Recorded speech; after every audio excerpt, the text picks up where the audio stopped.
Ajjecha artiist Hacaaluu Hundeessaatiin dubartiin shakkamaa turte Laamroot Kamaal akka galakkifamtu manni murtee dabarse. Manni murtii olaanaa federaalaa Ramaddii Lidataa Dhaddachaa irra ooleen dhimmi himatamtuu Laamroot Kamaal irratti dhiyaate jecha ragaalee namootaa fi sanadoota abbaa alangaatiin erga qoratamee booda murtee laateen bilisaan akka baatu murteesse. Bal'ina oduu kanaa Munawwar. Ajjecha artiist Hacaaluutiin kanneen shakkamanii to'annoo jala oolfaman afur yeroo ta'an himatamaa tokkoffaan Xilaawun Yaamii, lammaffaan Kabbadaa Gammachuu, sadaffaan Abdii Alamaayyoo fi afuraffaan Laamroot Kamaal ta'uu abbaan alangaa himata irratti banuun mana murtiitti deddeebi'aa turuun ni beekama. Manni murtii olaanaa federaalaa Ramaddii Lidataa Dhaddacha guyyaa irraa ooleen dhimmi himatamtuu Laamroot Kamaal irratti jecha ragaalee namootaa fi sanadoota abbaa alangaa erga qorateen booda murtee laatee jira. Manni murtichaa himatamaa tokkoffaa Xilaawun Yaamii ajjecha artiist Hacaaluu Hundeessaa raawwachuusaa ragaalee namootaa fi sanada abbaan alangaa dhiyeessan mirkanaa'uusaa himee himatamaan kun ilaalcha siyaasaa galmaan gahuuf namoota ajjeesuun mootummaa irratti dhiibbaa uumuu fi uummata shororkeessuuf miseensa Shanee Gammachuu jedhamuu fi nama biraa tokko kan yeroo hin qabamin irraa ergamaa fudhachuun artiist Hacaaluu Hundeessaa ajjeesuusaa jecha ragaalee namootaa fi sanadoota abbaa alangaa dhiyeessan mirkaneesseen jira jedhe.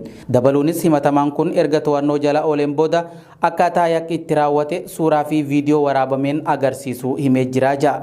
Kana malees shugguxiin artiist Hacaaluu Hundeessaattiin ajjeefame mana himatamaa tokkoffaatii kan argame ta'uu fi irsaasni iddoo yakkichi itti raawwatame argaman shugguxii keessaa kan dhukkaafaman ta'uun qorannoon forensiikii adeemsifameen mirkanaa'uusaa manni murtichaa himee jira. Haaluma kanaan dhimmi himatamaa tokkoffaa Xilaawun Yaamii labsii akka shororkeessummaa ittisuu fi to'achuuf bahe 76 muraa 2011 dabruun akka ilaalamuu fi akka ofirraa ittisuus murteesse. Dhiyeenya kana himatamaan tokkoffaan Xilaawun Yaamii viidiyoo gabaabaa mana hidhaa keessaa kelloo miidiyaan maxxansee tureen ajjecha artiist Hacaaluu Hundeessaa akka harka hin qabne dubbatama. Himatamaa lammaffaan Kabbadaa Gammachuu ilaalcha siyaasaa galmaan gahuuf namoota ajjeesuun mootummaa irratti dhiibbaa uumuu fi uummata shororkeessuuf gochaa raawwachiisuusaa ragaan namaa fi sanadni abbaa alangaa kan hin mirkanoofne ta'uu hime. Haa ta'u malee Kabbadaa Gammachuu himatamaa tokkoffaa Xilaawun Yaamii rukunnee haasaamnuu jedhanii gochaa saamichaa raawwachuuf waliigalee waliin deemuu mirkanaa'uusaatu himame. Kanaaf gochaa kan raawwate itti qophaa'ee waan hin taaneef dhimmi isaa seera yakkaa bara 1996 bahe keeyyata 540 jalatti akka ilaalamuu fi akka ofirraa ittisuus murtaa'ee jira. Gama biraatiin himatamaa sadaffaan Abdii Alamaayyoo gochaa raawwachuusaa kan mirkanaa'e yeroo ta'u wayita jecha raawwatamu argee qaama seeratti beeksisuu dhiisuu isaatiin dhimmi isaa seera yakkaa bara 1996 baheen akka ilaalamuu fi ofirraa ittisuus murtaa'e.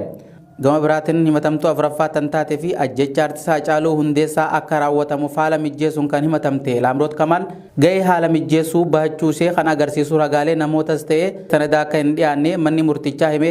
Kanaafis bilisaan akka gadhiifamtu murteessee jira.